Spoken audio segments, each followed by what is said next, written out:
So if you're sensitive or you're overly sensitive or you feel a lot, or on episode 3 of The Last of Us, you burst into tears crying like me. You were sharing how. Yeah, then you are not a man. Women won't like you and they won't be attracted to that. And I found that all of that's total bullshit. But the point is that this is just a cultural narrative. So men fear being seen as less than. Men fear being weak, maybe losing authority or power in the household, being seen differently by their partner or their family. What if people find out, that I went and got support? What does it mean about me? The couple, the relationship, that they're feeling. There's so many things wrapped up in this. And for each person, it's going to be different. What's interesting is the person that fears these things, the person that's resistant to going to therapy, they became the person that they are. They developed those fears from childhood. And one of those things is about being inferior, fear of being less than.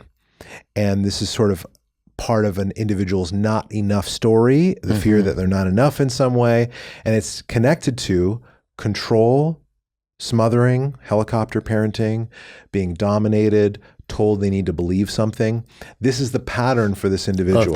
Of their caregiver that created this impact. Yes. So that makes sense. So as a child, they had that experience. Now as an adult, if they step into a situation that's familiar, has a similar resonance, like going into a coaching or therapy session where there's a expert or authority, there's always a risk that that person could tell them what to do. That person could tell them that they're wrong. Interesting. And that they need to see the world a different way and that they have to do this thing for their partner. So that's not always something that a person is aware of, but it's part of the dynamic. And because anytime we're in a position with authority, be it government, a boss, someone in our life that's an expert, it can have a resonance to that dynamic when we were kids, that someone's in charge. They know better than me. I have to listen to them.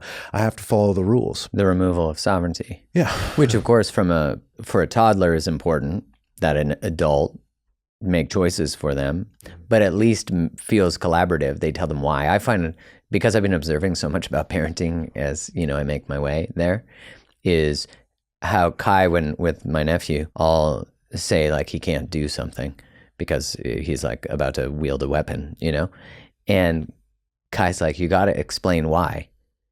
And I'm like, at first I was like, kid's like 11 months old. Like he's not going to remember this. Yeah. Kid's got elephant memory. He remembers everything. Yeah. But what I noticed is that in the explaining of why, there is actually an understanding he has, and I'm treating him as a conscious being who needs to learn. Remember when you're a kid and you said why, and a parent would be, or like a person in authority would be like, just cause I said so. Mm-hmm. Woo! Yeah. I mean, that brings me to triggers I've had recently, in society. Yeah. Okay, so what beautiful context to give to the patterning of what could shape someone's position in that offers us more compassion when we're confronting or navigating that dynamic. Because if I go into a curious state, which I think when you make the request and the other person says no, or is adamant or withdraws or shuts down, there's a desire to want to like combat that or pursue it or like get them or make it mean something about them, instead of entering this very vulnerable state of curiosity. Because to make a request for a need or a desire and to have it rejected and then relive probably the experience of that from childhood too. So for the person who is the requester or the maximizer, tends to be a similar, like what's the parent or caregiver dynamic that tends to create that type of behavior or pattern? The tendency there is abandonment, neglect, and invisibility. The abandonment wound is something that a lot of people are aware of exists. They might identify with having one. It's talked about a lot. There's famous books written about the abandonment wound. And paired with that is a dynamic as a kid that part of their needs, part of their ability to get guidance from their parent might have been neglected. Part of being validated or seen by their parent might have not happened, so they felt invisible. And part of their achievements in life actually might have been ignored.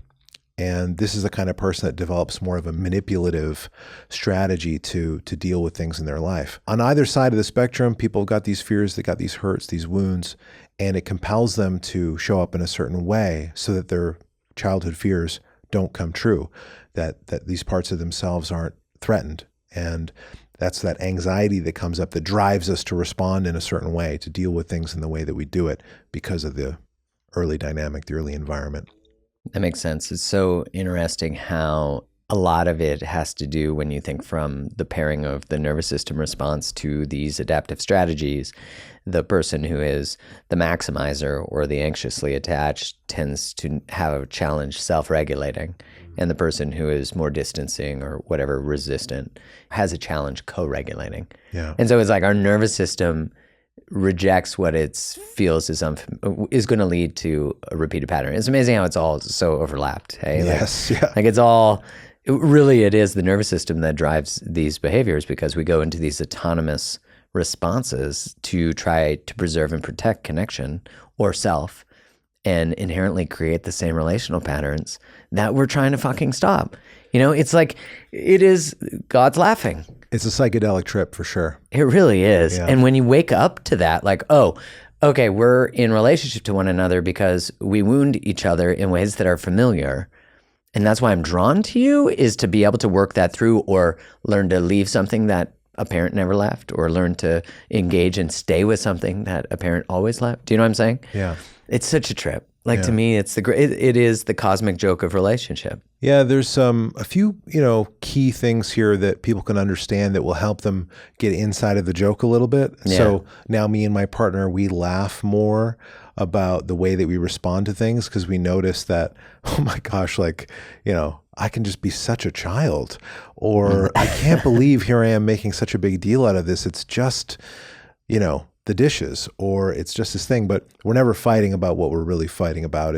We talked about this last time we met, that if you fight more than 3 times about the same thing, it's 100% about childhood and the power struggle dynamic. Listen to that, everybody. If you fight 3 about times. things more 3 times, Yeah. 100% about childhood, it's never what you think you're fighting about. In my new program for couples, the Romantic Relationship Reset, there is a concept in there, and there's a whole module dedicated to understanding these developmental patterns.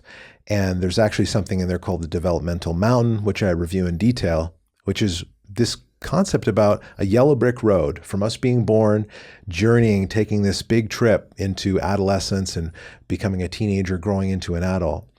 And on that journey, we travel this ridge of the mountain. And there are experiences we have in our environment, the climate of our family system, the weather of our family system, that motivates us to respond in a certain way, to take maybe a different path. Instead of walking maybe the ridge, which I like to think of as security and self-differentiation and healthy self-esteem, we take different paths to get around the dynamics, to survive the weather, so to speak. And that's how we inevitably, over time, become the kind of person that we are, that we develop the communication style that we have. And when couples get that and they see that, their jaw dropped. There's some profound insights that are a part of that, but they also see the subtle nuances and the little ways of being, and they relate to that, and they can feel that and sense that. And that's what starts to unwind part of the dynamic. Once you can start to see that it's even happening in the first place, I also give some direction and some key growth opportunities for people that see themselves on either side of that mountain, which makes a big difference. And that helps empathize too. Again, just coming back to that loss of empathy, when we can sense what our partner is feeling, when we make sense of their childhood, and we understand, wow, there's a similar dynamic now as an adult to when you were a kid, and you brought a need to your adult relationship from childhood that I didn't know about. There's something you wanted and needed the most as a child and didn't get, and you brought that need here unconsciously. And that's so beautiful when you think about it. Yeah. And it's the gift. Yes. And when we get that and we see that it's not about us, and we stop taking it personally and stop getting defensive, we can actually move forward with just stretching and growing and giving our partner the thing that they needed and wanted the most.